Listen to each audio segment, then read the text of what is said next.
Some men fell, blood spraying across those who still stood. For a terrible moment, the line bent inward, horses pressed against shields, riders slashed and stabbed, seeking any weakness. But then something extraordinary happened, something Abdul Rahman had never encountered before. The line held.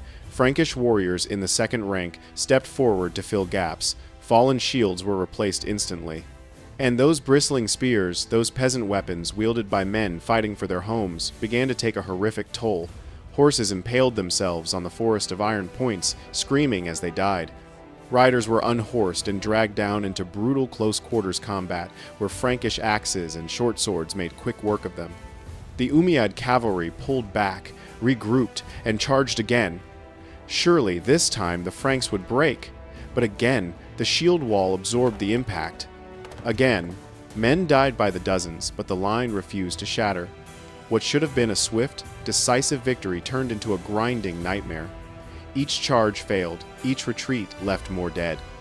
By midday, the battlefield had become a slaughterhouse. Dead horses lay in grotesque piles, their riders crushed beneath them or scattered across the bloodied grass.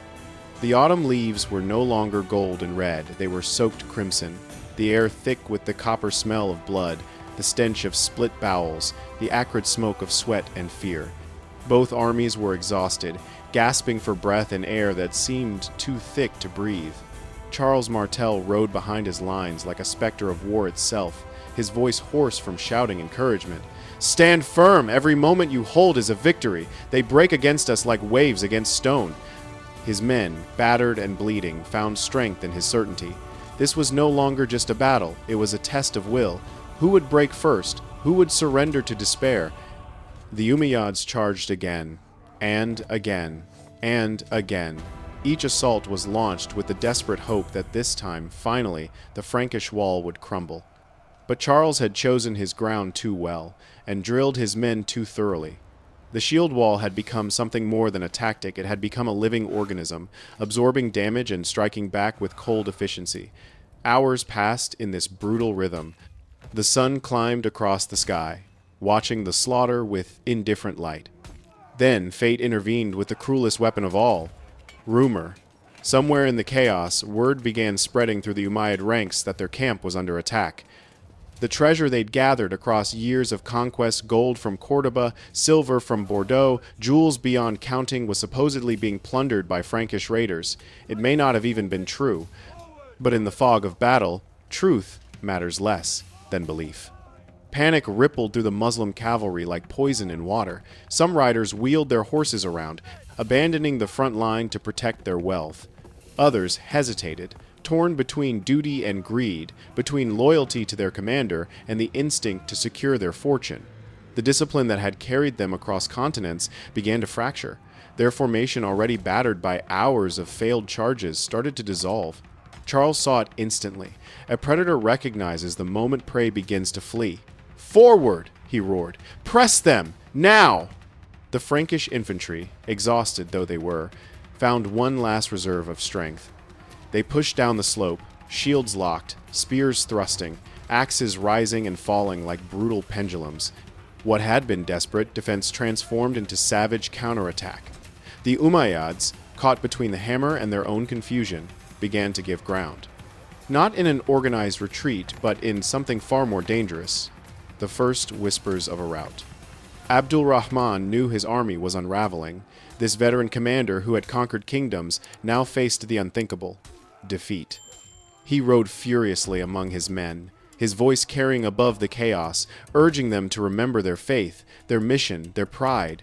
Stand! In the name of Allah, stand and fight! For a moment, his presence steadied some warriors. His courage was undeniable. But courage alone couldn't restore broken formation or calm panicked men. And then, in the swirling chaos of combat, tragedy struck the Umayyad cause. Abdul Rahman was killed. The exact circumstances are lost to history's fog. Some accounts say a Frankish axe found him, others claim a spear, still others describe him overwhelmed by infantry in the melee. What matters is the result. The commander who had led them so far fell among the dying and the dead. News of his death spread like wildfire through an already wavering army. For the Umayyads, it was catastrophic. Their general, their guide, their symbol of invincibility was gone. What had been confusion became despair. What had been retreat became rout. Soldiers fled in every direction, some trying to reach the camp, others simply fleeing for their lives. The great army that had threatened to swallow Europe whole was disintegrating before Frankish steel. Charles held his men together with iron discipline, even in victory. He knew that battles could be lost in the pursuit as easily as in the defense. "Hold formation! Secure the field!" he commanded. Night fell on a battlefield, transformed into a graveyard. The Umayyad campfires still flickered in the distance, but the army that had lit them was scattered to the winds. Frankish soldiers, barely able to stand from exhaustion, nevertheless held their ground. They had done the impossible. They had faced the unstoppable and stopped it cold. When dawn broke, silence lay across the field like a shroud. The dead numbered in the thousands, Christians and Muslims alike, their blood mingling in the soil of France. Charles walked among the fallen, his face showing no triumph, only the grim satisfaction of survival. The body of Abdul Rahman was found and treated with respect. Even enemies could recognize courage, but the Umayyad threat was finished. Never again would they push so far north. Never again would Europe's Christian kingdoms face extinction at the hands of Islamic conquest. The immediate victory was clear, but the true magnitude of what had happened would only become apparent with time. Charles Martel had not merely won a battle, he had altered the course of civilization. His victory at Tours established him as the undisputed power in Francia, laying the foundation for the Carolingian dynasty. His grandson would be Charlemagne, the emperor who would reshape medieval Europe. Without Tours, that legacy might never have existed. Medieval chroniclers would later call it the battle that saved Christendom, the clash where the hammer struck down the crescent and preserved the cross. Whether you believe in divine providence or merely the power of terrain and tactics, the result was undeniable. Europe remained Christian. The Umayyad expansion halted, and a new power rose in the west that would eventually dominate the continent.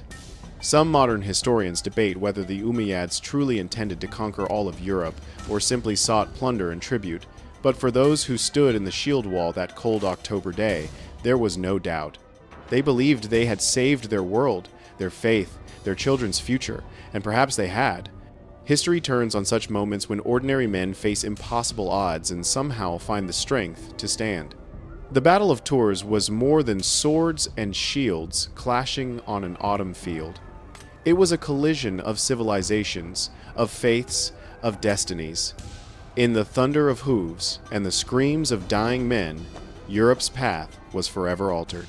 That single day in 732 AD echoes still, reminding us that history is not written by the inevitable triumph of empires, but by the stubborn courage of those who refuse to yield. Charles Martel, the bastard, the hammer, had struck his greatest blow, and now you know the story that changed everything the day a small army of Franks stood against an empire and won. If you're fascinated by these pivotal moments when courage rewrote the future, when impossible victories changed civilization itself, then you've found your home here at Flow of History. We dive deep into the battles, the warriors, and the decisions that shaped our world. From medieval sieges to ancient warfare, we uncover the shocking truths that textbooks miss and bring you face to face with history's most dramatic moments. Don't just read about history, experience it with us. Subscribe to Flow of History now, and join thousands of others exploring the epic clashes that forged our modern world. Hit that subscribe button, because trust me, there are more incredible stories waiting, and you won't want to miss what comes next.